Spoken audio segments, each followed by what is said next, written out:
Students, आज हम discuss करेंगे कि हाउ डू एटम्स एग्जिस्ट। जो हम स्मॉलेस्ट पार्टिकल मैटर का पढ़ रहे हैं, ये एटम्स नेचर में कैसे एग्जिस्ट करते हैं। तो नॉर्मली जो है बच्चे, एटम्स जो हैं, मोस्ट ऑफ द एलिमेंट्स के एटम जनरली, या हम कह सकते हैं नॉर्मली जो हैं आपके एटम्स जो हैं, मोस्ट ऑफ द एलिमेंट्स के डू नॉट एग्जिस्ट इंडिपेंडेंटली। ठीक है, वो स्वतंत्र नहीं पाए जाते हैं, ये ध्यान रखिए, डू नॉट एग्जिस्ट इंडिपेंडेंटली। ठीक है, ये इंडिपेंडेंटली क्यों नहीं एग्जिस्ट करते हैं? क्योंकि these atoms are reactive and not stable. ये जो एटम्स होते हैं, इन एलिमेंट्स के एटम्स जो हैं वो कैसे होते हैं? These atoms are reactive, ये एटम्स रिएक्टिव होते हैं, एंड नॉट स्टेबल, और स्टेबल नहीं होते हैं। आ गई बात समझ में? और यही कारण है कि ये जो एटम्स होते हैं ये क्या करते हैं? They take part in chemical reaction, they take part in chemical reaction, ये केमिकल रिएक्शंस में हिस्सा लेते हैं। आगे बात समझ में?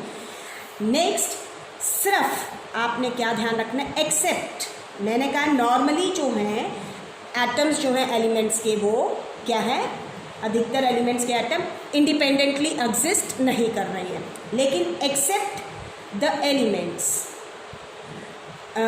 या हम कह सकते हैं except the atoms of inert gases, जो हमारे ये इनर्ट गैसेस हैं। ठीक है बच्चे, इन इनर्ट गैसेस को हम नोबल गैसेस भी कहते हैं। आ गई बात समझ में? इन एलिमेंट्स के जो एटम्स हैं, इनर्ट गैसेस जो एलिमेंट्स हैं आपके बच्चे, इनके एटम्स जो हैं दे कैन एग्जिस्ट इंडिपेंडेंटली, ये इंडिपेंडेंटली एग्जिस्ट करते हैं। ठीक है, इनर्ट का मतलब होता है कि ये अनरिएक्टिव गैसेस हैं। आगे बात समझ में? ठीक है, आपके ये हमने ऊपर क्या बताया मैंने कि क्यों ये एटम्स इंडिपेंडेंटली क्यों नहीं एग्जिस्ट करते? क्योंकि ये एटम्स कैसे हैं? रिएक्टिव हैं। तो इन गैसेस के जो एटम्स होते हैं, इनर्ट गैसेस के जो एटम्स हैं बच्चे, वो कैसे हैं? एटम्स आर अनरिएक्टिव है, एंड क्या है? स्टेबल है। आगे बात समझ में? इसीलिए ये जो आपके इनर्ट गैसेस के एटम्स हैं, या हम कह सकते हैं जो इनर्ट गैसेस होती हैं, they don't take part in chemical reactions, इसीलिए केमिकल रिएक्शंस में पार्टिसिपेट नहीं करती हैं।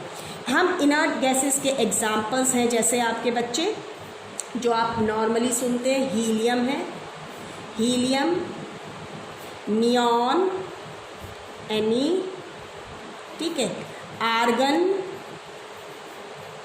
AR, आ गई बात समझ में?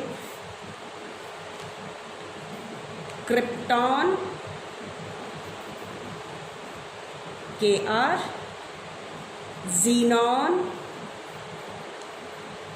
रेडॉन। आ गई बात समझ में? तो ये आपकी कुछ क्या है, इनर्ट गैसेस हैं। हो गया क्लियर?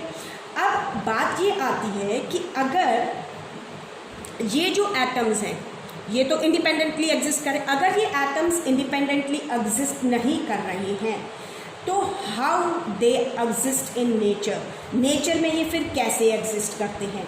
तो इसीलिए ये जो एटम्स होते हैं, सो एटम्स, कौन से एटम्स? हम इन एटम्स की बात कर रहे हैं। आ गई बात समझ में? जो इंडिपेंडेंटली एग्जिस्ट नहीं कर रहे हैं। तो so atoms of the same elements combine, और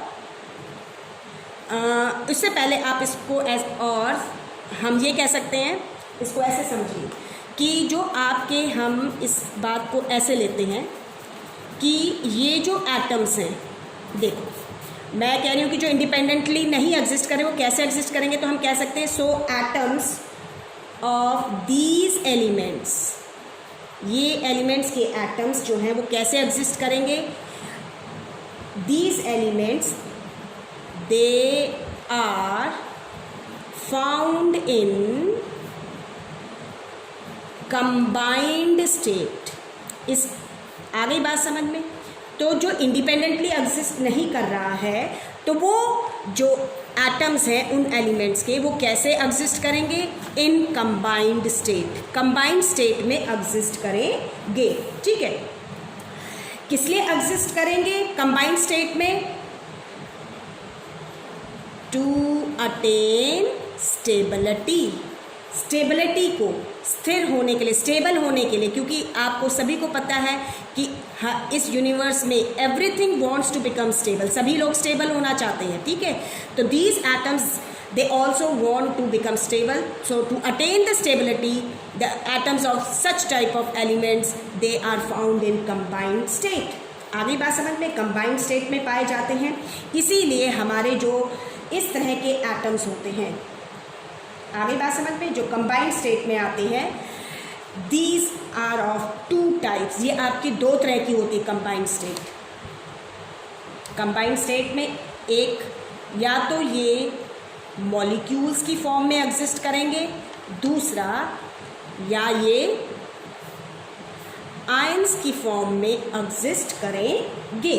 आगे बात समझ में। अब जो आयंस है इसको हम लेटर ऑन डिस्कस करेंगे, हम पहले यहाँ पर आज डिस्कस करेंगे सब किसको, मॉलिक्यूल्स को। अब ये जो एटम्स हैं कंबाइंड स्टेट में जो एग्जिस्ट कर रहे हैं, तो ये जो मॉलिक्यूल्स हैं हम हमारे, ठीक है, तो ये आपके कंबाइंड स्टेट वाले जो हैं ये कैसे कैसे बन सकते हैं। तो आपका क्या हो सकता है, ये जो मॉलिक्यूल्स हैं they are formed in two ways, दो तरीक़ों से पाए जाते हैं। एक by combination of atoms of the same element, और दूसरा होता है बाय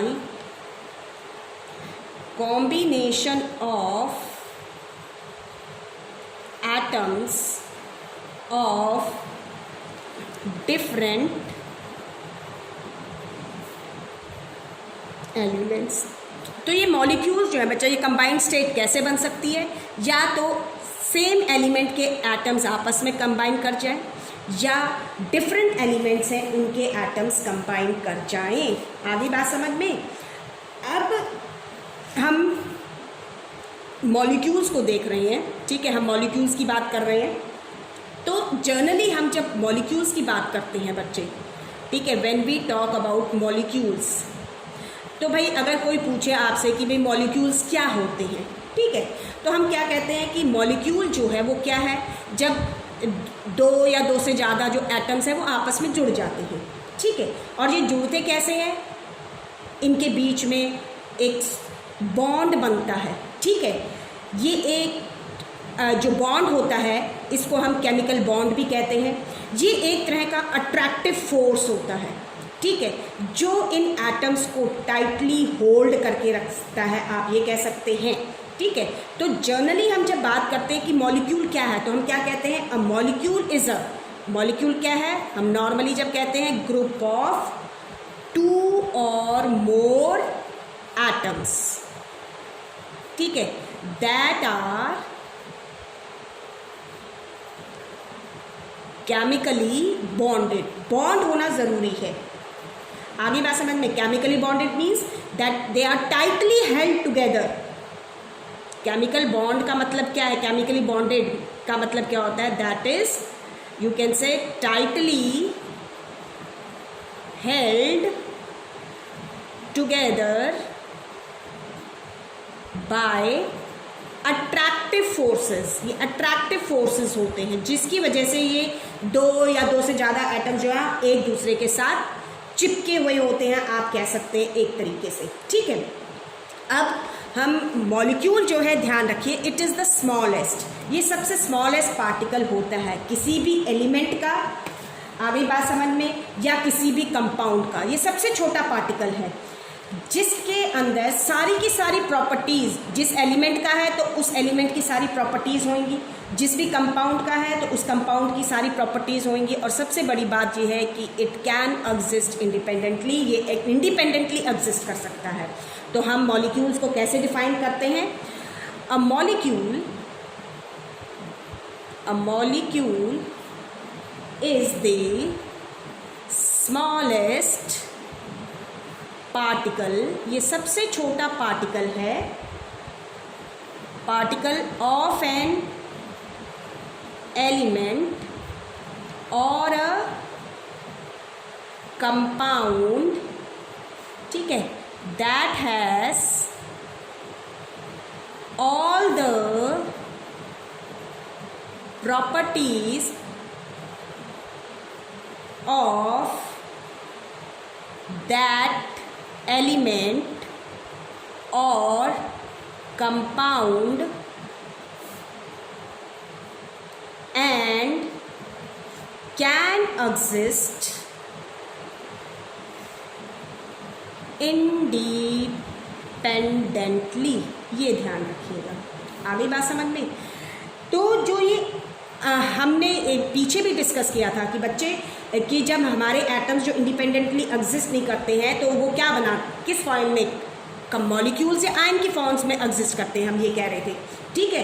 तो ये जो जब आपकी मैटर की फॉर्म्स बनती है तो उसमें क्या है, ये जो मॉलिक्यूल्स हैं, ये आयंस जो हैं, दीज एग्रीगेट, ये क्लस्टर बनाते हैं, ठीक है, they aggregates in large numbers, बहुत सारे नंबर्स में ये इकट्ठा होकर क्लस्टर्स बनाएंगे and they form the different kind of matter that we see, that we feel, that we touch.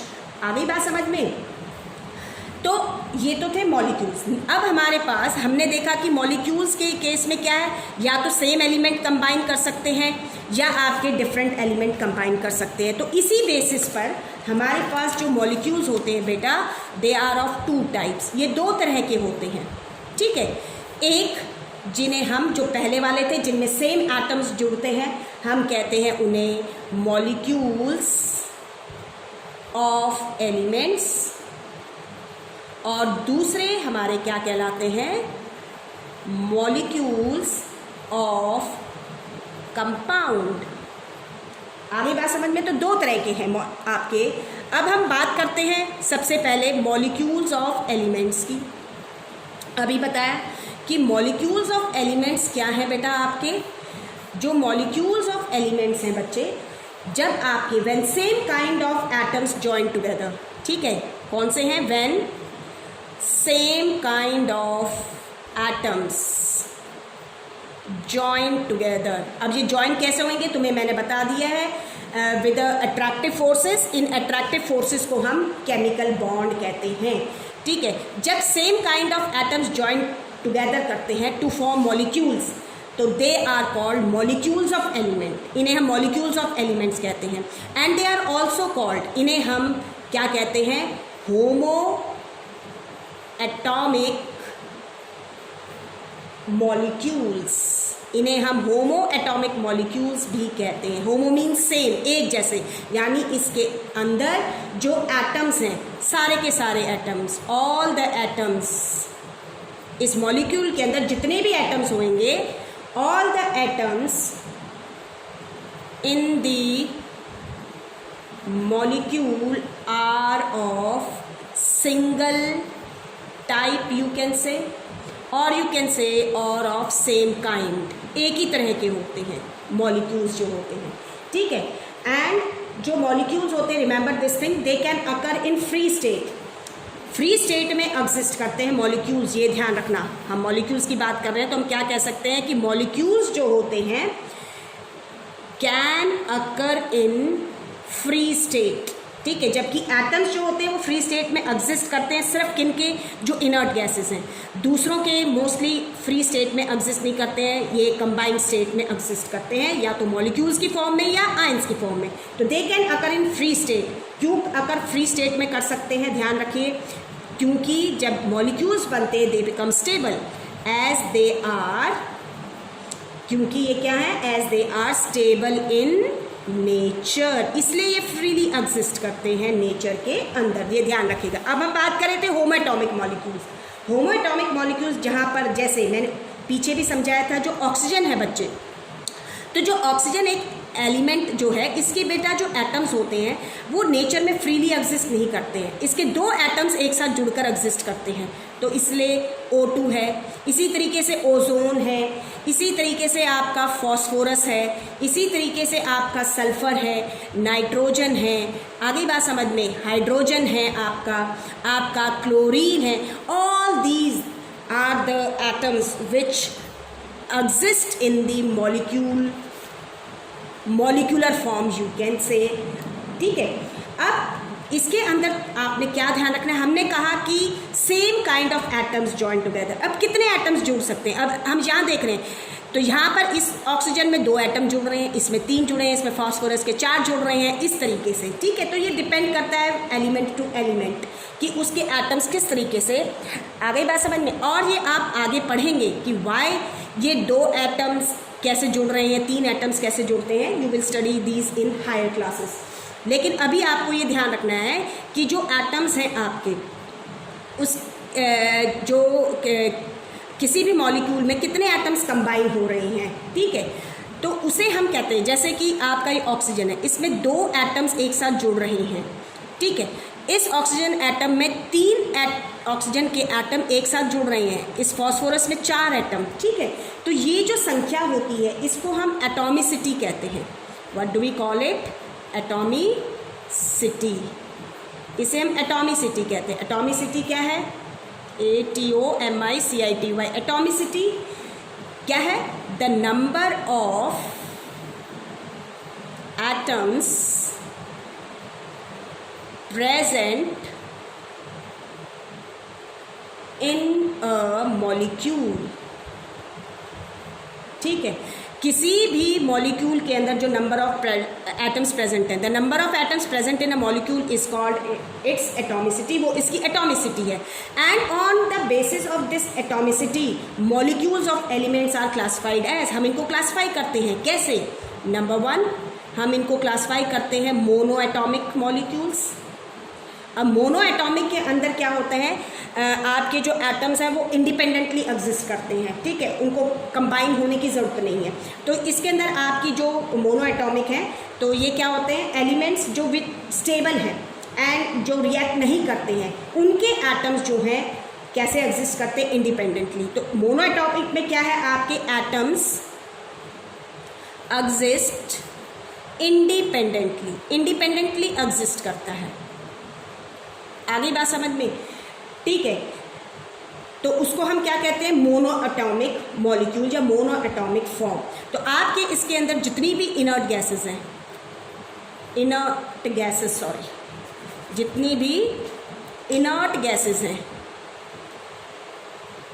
All inert gases are monoatomic. जैसे हीलियम है He, neon है Ne, आर्गन, ठीक है, क्रिप्टॉन, अभी हमने डिस्कस किया। तो all inert gases are monoatomic, और ये एटम्स बहुत स्टेबल होते हैं, तुम्हें बता दिया है मैंने, एंड रिएक्ट नहीं करते। सेकंड, इसी तरीके से डायटॉमिक में क्या होएगा, डायटॉमिक मॉलिक्यूल्स के अंदर आपके जो डायटॉमिक मॉलिक्यूल्स होंगे, इनके अंदर atoms are found in pairs, atoms are found in pair में मिलेंगे। जैसे O2 है, N2 है, Cl2 है, ठीक है, ऑक्सीजन, नाइट्रोजन, क्लोरीन है, ब्रोमीन है, ठीक है, हाइड्रोजन है, आपका ऑक्सीजन है। जैसे तो इनके जो एलिमेंट्स, ऑक्सीजन ऑलरेडी लिख चुके हैं हम, ठीक है। तो आपके ये डायटॉमिक मॉलिक्यूल्स के एग्जाम हैं, इनके अंदर 2 एटम्स जो हैं they are bonded together with each other, 2 atom एक साथ जुड़े हुए हैं।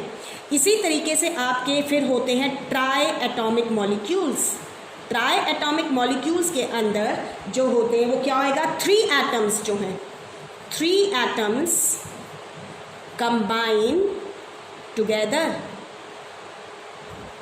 3 एटम कंबाइन करेंगे तो यहाँ 3 एटम्स जो स्ट्रांगली हेल्ड होंगे तो उन एटम्स के बीच में क्या होगी, बॉन्डिंग, केमिकल बॉन्ड प्रेजेंट होएगा, स्ट्रॉन्ग अट्रैक्टिव फोर्सेस से एक दूसरे से जुड़े हुए होंगे। जैसे इसका एक एग्जांपल है, आपको बताती हूँ, O3 ओजोन, ठीक है।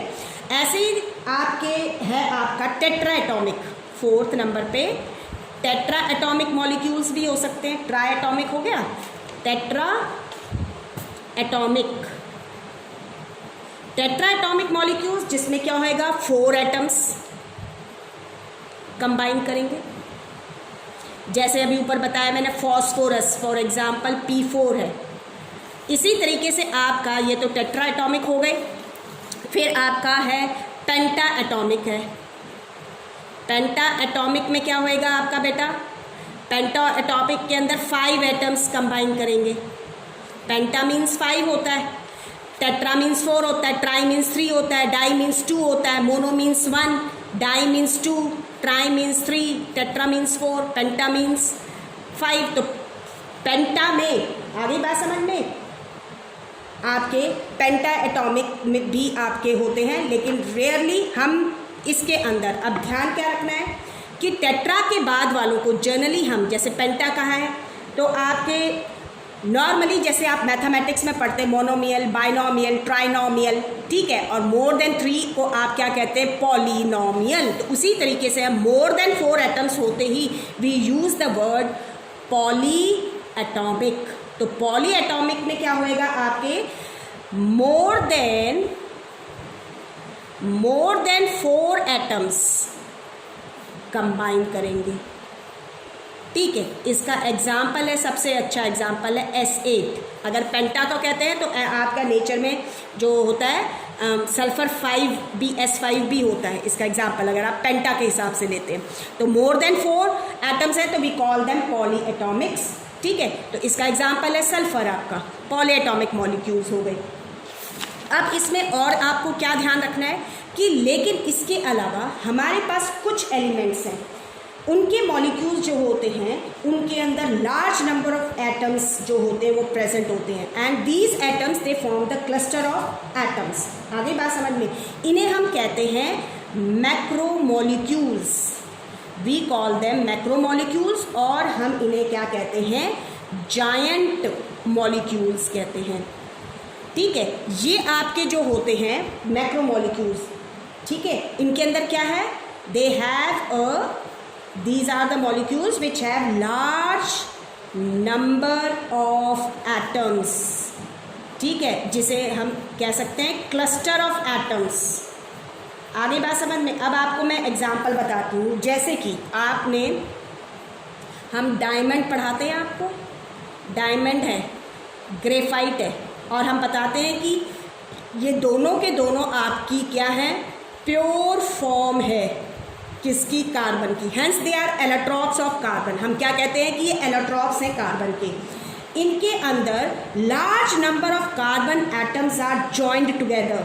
आगे बात समझ में, लार्ज नंबर ये आप आगे जाके पढ़ें भी गए, ठीक है। बहुत सारे कार्बन एटम्स जो होते हैं वो एक दूसरे के साथ जुड़े हुए होते हैं, ठीक है, इसीलिए हम इनको रिप्रेजेंट करते हैं, ठीक है। These are always represented by, हम डायमंड को जब रिप्रेजेंट करेंगे तो हम कार्बन C लिखते हैं, क्योंकि we don't know the number of atoms, कितने एटम्स जुड़े हुए हैं। ऐसे ही ग्रेफाइट को हम कैसे रिप्रेजेंट करेंगे, C से रिप्रेजेंट करेंगे।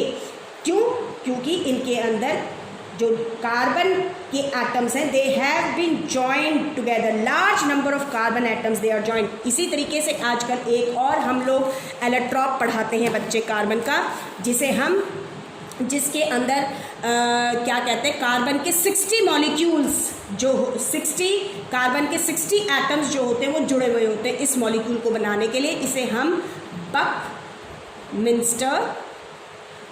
बकमिंस्टर फलरन कहते हैं।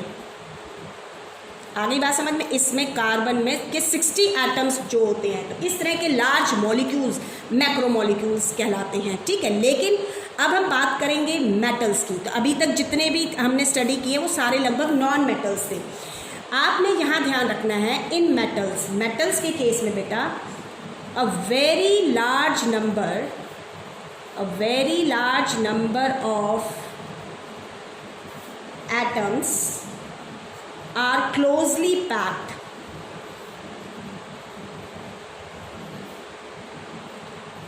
as crystals.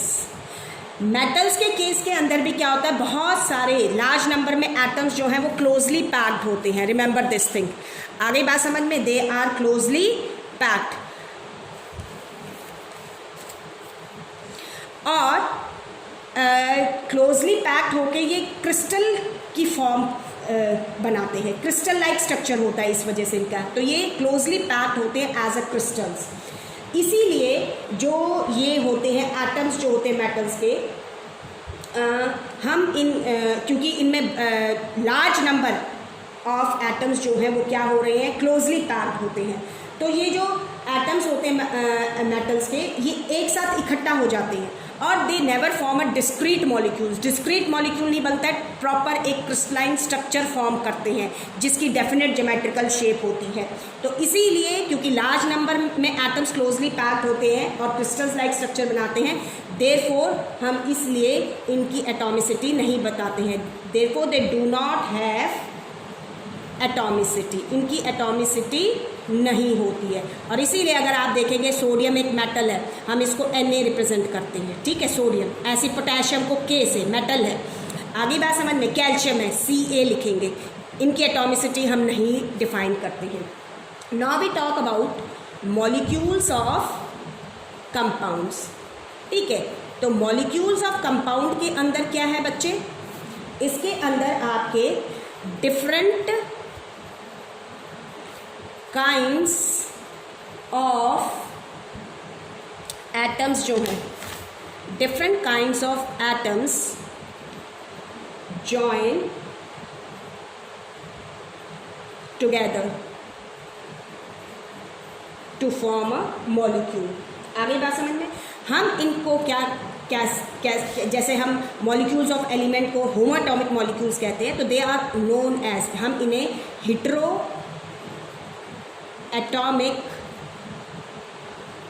मॉलिक्यूल्स कहते हैं. हिट्रो मीन्स डिफरेंट, होमो मीन्स सेम, हिट्रो मीन्स अलग अलग. आगे बात समझ में, तो ये हम हिट्रो एटॉमिक मॉलिक्यूल्स कहलाते हैं. क्यों कहलाते हैं, because they are made up of two और मोर डिफरेंट एलिमेंट्स. दो या जो से ज़्यादा एलिमेंट्स के बने हुए होते हैं. जैसे कि एग्जाम्पल मैं देती हूँ, मैं लिखती हूँ HCl, हाइड्रोक्लोरिक. ठीक है, एसिड मान लीजिए HCl है, या हाइड्रोक्लोरिक गैस है आपकी. ठीक है, तो ये एक हिट्रो एटॉमिक मॉलिक्यूल है. क्यों, because it is made up of two different atoms. क्यों है ये heteroatomic molecule, because it is made up of two different atoms. दो डिफरेंट एटम्स हैं इसमें, two different atoms are present. और वो कौन कौन से हैं, एक हाइड्रोजन का और दूसरा क्लोरीन का एटम, एक HCl है. आगे बात समझ में, जो कंपाउंड्स होते हैं, ध्यान रखिए, मॉलिक्यूल्स ऑफ कंपाउंड को हम सिंपली कंपाउंड्स भी कह देते हैं. आगे बात समझ में, तो ध्यान रखना, जो मॉलिक्यूल्स है यानी HCl है, इसके अंदर ये एक कंपाउंड है. इसके अंदर जो मॉलिक्यूल्स होंगे they are independent and these are the repeating units. आगे बात समझ में, यही इनकी क्या होंगी, रिपीटिंग यूनिट्स होंगी. तो कंपाउंड्स जो होते हैं बच्चे, क्या ध्यान रखना है, कंपाउंड्स हैव मॉलिक्यूल्स. यानी ये एक क्या है, HCl एक कंपाउंड है, तो कंपाउंड्स हैव मॉलिक्यूल्स. इनके अंदर क्या प्रेजेंट है, molecules as their independent and repeating unit. आगे बात समझ में, जैसे मैं कहती हूँ, मान लीजिए मैंने लिखा सोडियम क्लोराइड. ठीक है, ये एक कंपाउंड है, ये एक कंपाउंड है, ये एक हेट्रोएटॉमिक मॉलिक्यूल है, because it is made up of two different kinds of atoms. एक सोडियम का एटम है और दूसरा क्लोरीन का एटम है. आगे बात समझ में. तो जब हम बॉटल में, जैसे हमारे पास घर में नमक होता है, वो कॉमनली NaCl है, ठीक है। तो इस जो वो आपके पास सॉल्ट है, जो वो कंपाउंड है सोडियम क्लोराइड, इसके अंदर जो इंडिपेंडेंट यूनिट है और जो रिपीटिंग यूनिट है वो क्या होएगी, J सोडियम क्लोराइड। आ गई बात समझ में, NaCl। और ये जो एटम्स होते हैं बच्चे, ये लार्ज नंबर में proper definite geometrical shape, crystal like structure form करते हैं अपने आप को जब इकट्ठे होते हैं, अरेंज करते हैं। आ गई बात समझ में। ये भी आपस में जुड़े हुए होते हैं स्ट्रॉन्ग फोर्सेस ऑफ अट्रैक्शन से, तो इनके बीच में भी बॉन्डिंग होती है। किस तरह की बॉन्डिंग प्रेजेंट होती है किसी भी कंपाउंड के अंदर, this you will study letter in your classes. जब आप हाई क्लास में जाएंगे तो वहाँ पढ़ेंगे आप बॉन्डिंग के बारे में। आ गई बात समझ में। अब आपके जो डिफरेंट एटम्स हैं डिफरेंट मॉलिक्यूल्स के अंदर वो जुड़े हुए होते हैं, लेकिन ध्यान रखना है कि जो इन दो एटम्स के बीच में बॉन्डिंग है, जो फोर्सेस ऑफ अट्रैक्शन है, और जो इन दो एटम्स के बीच में फोर्सेस ऑफ अट्रैक्शन है, उसकी स्ट्रेंथ वेरी कर सकती है। The strength will be different. जो स्ट्रेंथ होएगी फोर्सेस की, that is different in different molecules. आगे बात समझ में। और जो एटम्स होते हैं डिफरेंट एलिमेंट्स के कंपाउंड के अंदर, ध्यान रखिए, they join together in definite proportions to form molecule of compound. तो आपको इसमें क्या ध्यान रखना है कि जो इसके अंदर जो डिफरेंट एटम्स होते हैं, different atoms in different molecules, different atoms in different molecules are held together, जुड़े हुए होते हैं, ये ध्यान रखिए। हेल्ड टुगेदर विद, लेकिन कैसे, with different strengths of forces. जो फोर्सेस की स्ट्रेंथ होएगी वो अलग अलग होएगी, ठीक है। एंड और क्या ध्यान रखना है, and atoms of different elements join together, वो जुड़ते हैं, कैसे जुड़ते हैं, join together in definite proportions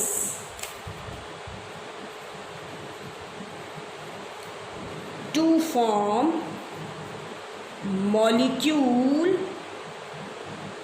of a compound। Compound का मॉलिक्यूल फॉर्म करने के लिए डेफिनेट इसमें प्रपोर्शन में जुड़ते हैं, ये हम पीछे डिस्कस भी कर चुके हैं।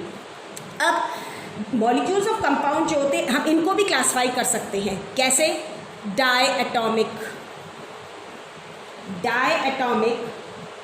मॉलिक्यूल ऑफ कंपाउंड है, जैसे जिसके अंदर two different atoms they are join together. Diatomic molecules में क्या होएगा, टू डिफरेंट एटम्स, आ गई बात समझ में, जॉइन करेंगे, two different atoms join together. जैसे अभी हमने पढ़ा HCl है आपका, ठीक है, क्या, फॉर एग्जाम्पल हाइड्रोक्लोरिक एसिड है या हाइड्रोजन क्लोराइड गैस है, HCl है, ठीक है। CO कार्बन मोनोऑक्साइड है, NO नाइट्रोजन ऑक्साइड है जैसे, ठीक है। ऐसे ही आपका ये हो सकता है क्या हो सकता है, try atomic molecule of compound, जैसे है carbon dioxide CO2, H2O water, आपके पास है SO2 सल्फर डाइऑक्साइड। समझ में आ गई बात। इसी तरीके से आपके ट्राई एटॉमिक के बाद टेट्रा एटॉमिक भी हो सकते हैं, tetra atomic molecules of compounds.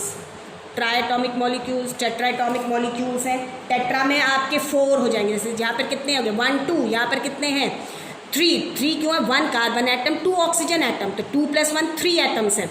इसमें क्या 2 हाइड्रोजन एटम 1 ऑक्सीजन एटम, तो 2 + 1, आ गई बात समझ में, 2 + 1 3। तो टेट्रा एटॉमिक मॉलिक्यूल जैसे NH3 अमोनिया है, 1 nitrogen atom 3 hydrogen atom, total में कितने हो गए 4, तो टेट्रा एटॉमिक है। ऐसे ही हाइड्रोजन पर ऑक्साइड है H2O2 2O2 4। इसी तरीके से आपका SO3 है, sulphur trioxide 3 + 1 4, 1 sulphur atom 3 oxygen atom, तो ये टेट्रा एटॉमिक हो गए। ऐसे ही आपका क्या हो सकते हैं, पेंटा एटॉमिक मॉलिक्यूल्स ऑफ कंपाउंड हो सकते हैं, जैसे CH4 मीथेन 4+1 5 है। आगे बात समझ में, HNO3 नाइट्रिक एसिड है, जैसे 3+1 4+1 5, एक हाइड्रोजन का, एक नाइट्रोजन का, 3 ऑक्सीजन के। तो ये क्या है, आपके पेंटा एटॉमिक मॉलिक्यूल्स हो गए। ठीक है, इसी तरीके से मोर देन होते ही हम क्या कह देंगे, पॉली एटॉमिक मॉलिक्यूल्स। ठीक है, अब हम देखते हैं कि कंपाउंड्स के अंदर जो एटम्स हैं of different elements they are present. अब ये सबसे इंपॉर्टेंट चीज़ जो आपने ध्यान रखनी है कि कंपाउंड्स के अंदर जो एटम्स हैं डिफरेंट एलिमेंट्स के, they are present in simple whole number ratio. आ गई बात समझ में? ठीक है, जो सिंपलेस्ट होल नंबर रेशियो है इन कंपाउंड्स के अंदर वो क्या शो करती है, अब आपने ये ध्यान रखना है। ठीक है, तो सबसे पहले मैंने क्या कहा कि जो कंपाउंड्स है उनके अंदर क्या है, atoms of different elements are present in simple whole number ratio. तो जो सिंपलेस्ट होल नंबर रेशियो है इन कंपाउंड्स के अंदर वो बच्चे क्या शो करती है, इस चीज़ को ध्यान रखिएगा। जो simplest whole number ratio in these compounds shows that, क्या शो करता है, shows that during formation of compounds the atoms, जो एटम्स हैं, टेक पार्ट